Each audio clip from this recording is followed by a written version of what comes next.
I just did all of that. Could there have been a better use of my time? Possibly, but that's just the way it goes. You see, I got this crazy idea to clear off this island and turn it into a deep slate island. Well, I finished up doing all of that work out here and then I went to bed. The next morning, the pre-release was out. And with that, 1.19 is just around the corner. The ZetaCraft Season 1 will be ending with 1.19's release, and there's still a lot to do. So this project here is just a little too ambitious for the time left. There are some things I must get done. You may notice there's not a whole lot of movement out of me at the moment, but the camera's moving around. Yep, this is that free cam mod that a lot of people are using nowadays. I thought I'd try it out, and I don't know. It's kind of weird. Like, I have to turn the HUD off, because if not, you see, I have all my stuff, and I don't know, it looks weird. So turn that off, and it kind of moves a little jittery, but, you know, whatever. We'll try it out. If it works, great. If not, we'll keep doing what we do.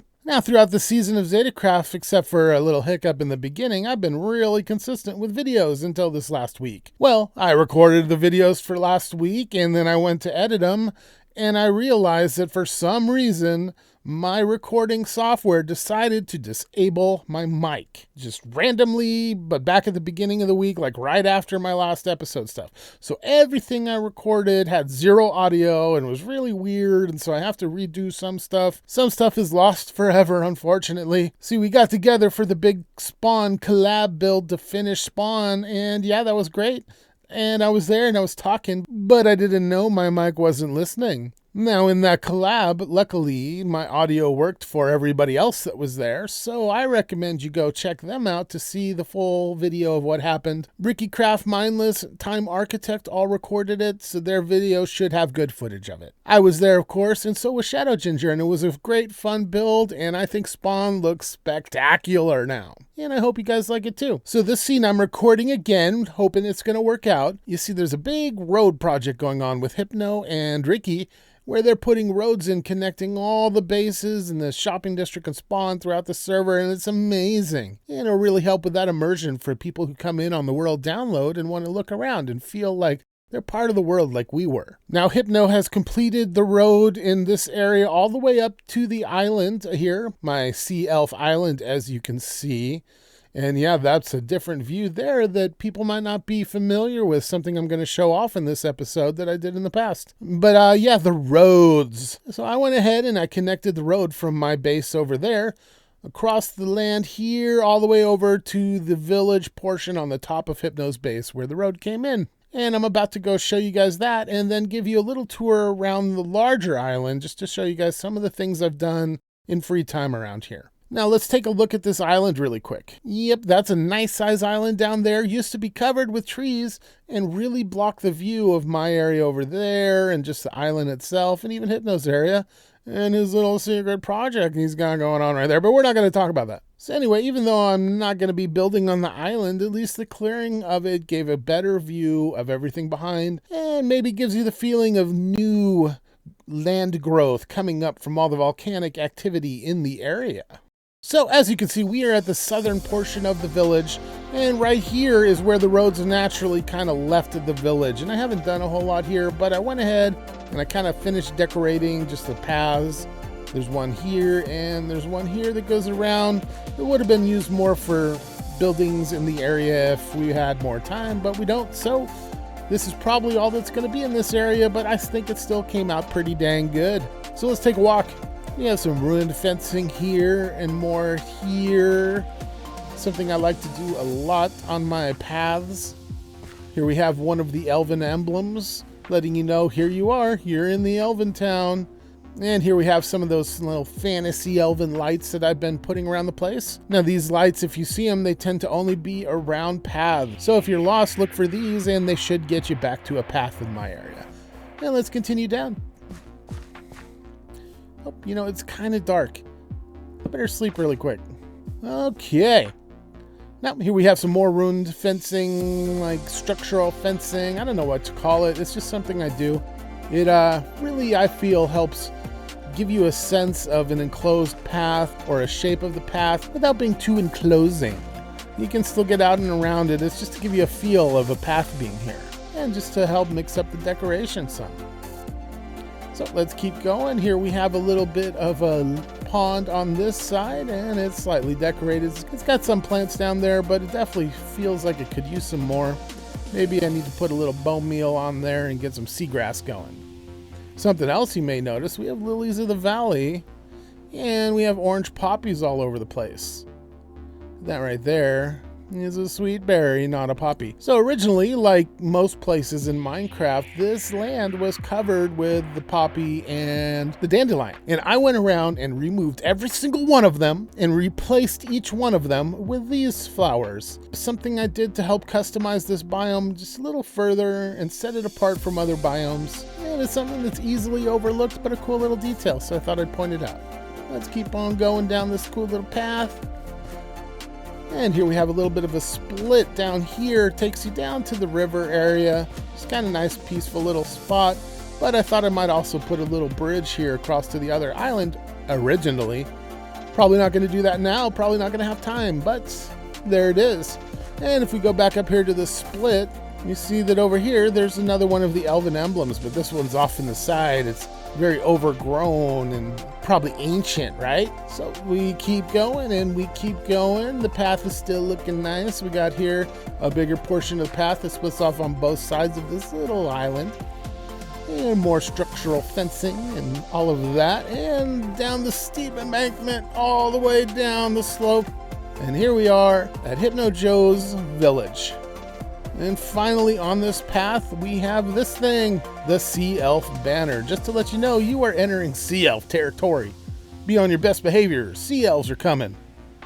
Don't know why I said that with a hillbilly-ish accent, but I did. So now let's go ahead and take a look at the larger picture of the island. I have terraformed all of it so that any dirt that would be showing like this is now deep slates. Dirt like this is kind of like topsoil, so I allow it because I placed it. We're also going to take a little bit of a look at the underwater project from above. You'll see it looks very clear. I recently added the clear water portion of the Vanilla Tweaks pack and was shocked at how clear it is from above. Whether I keep it or not remains to be seen, but I just wanted to give everybody a good view of what it looked like from above the river because I think it's a cool way to see it. All right, so let's go ahead, take a potion of slow falling and start exploring.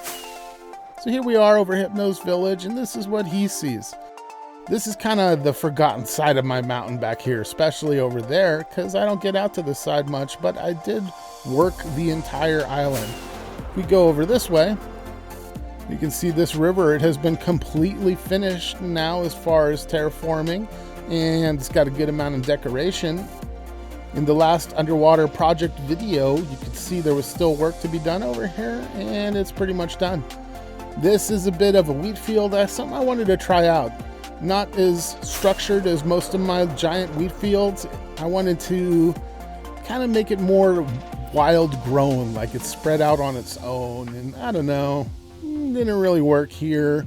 Might work well in other areas, but yeah. But I thought I'd leave it because it's something different and it gives a little extra character to this side of the island. So here we see the backside of the river, fully terraformed. It's pushed slightly into the mainland over there. It's got a good little sky shot of this area. This big lake that's in the back. I like all that. And here we have Time's windmill. There we have the Ravager exhibit with the Ravagers hanging out below. Over here you can see we have all of this terraform now. The line is like right there, but it blends pretty well with gravel. And here we have another view of the island. Let's go over this way. A little sky shot of Fantasy Elven Island and the tentacles of the Kraken. Yeah, well, there we got the boat, little boaty. Over there's the Guardian Farm, and here's the edge of the terraforming. As we float on back over this way, you can see the new island poking into view, and we have come fully around. This area is pretty cool over here, I think. Down here, there's these like cool spikes of deep slate that rise up, and there's even, I'll show you really quick. If we go way down here, there's a secret entrance right here, and there's a bigger entrance over on the side. Oh yeah, final thing I didn't show you guys is the volcano on the top here. This was a lot of terraforming. And I had planned to do a lot more up here, like other places, but this is probably going to be about finished. You see I have the black stone around it as more like a fresh burnt stone magma that is cooled. Yeah, just to help show like different ages of growth of the mountain. There you see the magma had oozed down this way and spread out down there. And there's more of it on this other side, as you can see. Yeah, where it trickled down the mountain and helps the mountain grow.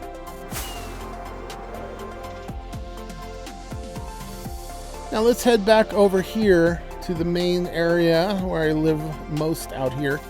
As you can see, there is stuff built here. I've started work on the main temple itself, and yeah, I showed you guys it on cam. I was talking through some of these sections, and of course, the mic didn't work.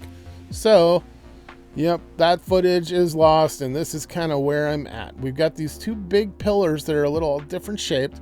They're more in the front. They're not lined up perfectly, so this is going to create a weird sort of dome structure in the long run. And then we have, let's see, 1, 2, 3, 4, 5 of these pillars around the outside circle that will connect to this outer ring here. And this outer ring is the ridge that is on this other dome as well. I just connected it and ran it around the full circle. Part of what I'm doing with this build here is I'm just kind of putting pieces in and seeing what looks right and then going from there. So I feel like it's going to build itself fairly naturally, and we'll just see what happens. I'm pretty happy with the way this is coming together so far, and it's going to feel really good to have just this area done finally. So I guess I have talked a lot. Hopefully my mic has been listening to me this time. And oh, you see that little guy? Yeah, he's coming to get me. Slow-mo crit! This place isn't going to build itself, so let's get to work.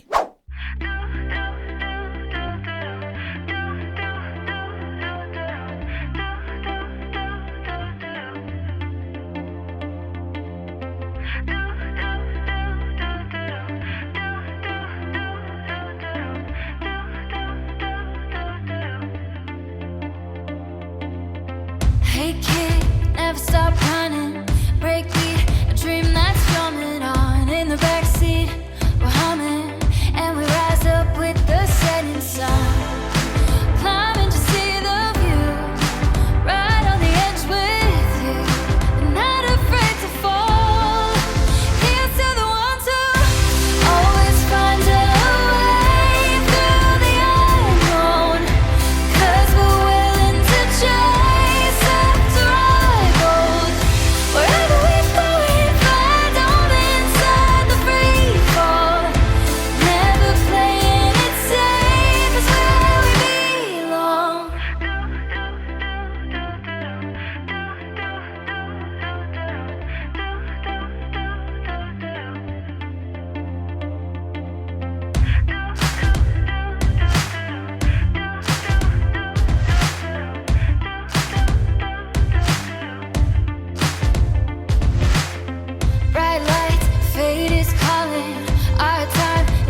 Yep, I'm starting to like where this is going. I've kind of tweaked the design a little bit, tried to get a little more natural swirl action going for the most part, and cleaned up the first 2 panels a lot more so that they look like there's an actual swirly design and not just a clutter. As you can see, I've got one more quadrant to do, but this one's going to be a little different because I have something planned for in front of the quadrant, and it might interact with the dome area a bit. I don't know, it probably needs to actually, so I got to figure out exactly how I want to do that.